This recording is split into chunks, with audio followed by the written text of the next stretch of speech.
গণভোট আয়োজন সহ ৫ দফা দাবিতে রাজশাহীতে একই মঞ্চে জামাত সহ সমমনা ৮ দলের শীর্ষ নেতারা। দুপুরে অনুষ্ঠান শুরুর আগেই দলে দলে ব্যানার, ফেস্টুন, প্লাকার্ড সহ মিছিল নিয়ে সমাবেশ স্থলে আসেন নেতাকর্মীরা।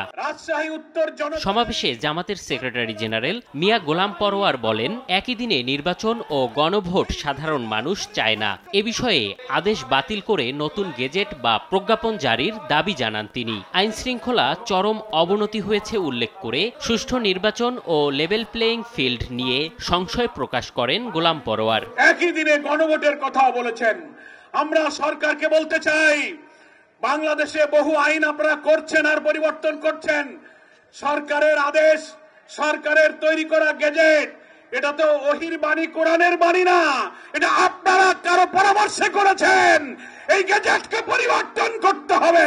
শুধুমাত্র সিটি ব্যাংকে অ্যাকাউন্ট থাকলেই করতে পারবেন গুগল পে। তাই অ্যাকাউন্ট খুলুন আজই। এদিকে সকালে রাজধানীতে এক সেমিনারে দলের আমির ডাক্তার শফিকুর রহমান বলেন, কিছু খারাপ রাজনীতিবিদদের কারণে দেশ পিছিয়ে পড়ে, তাদের মূল ধরে টান দিতে হবে। জামাত সরকার গঠন করলে কোনো দাবি নিয়ে আন্দোলন করতে রাস্তায় নামতে হবে না।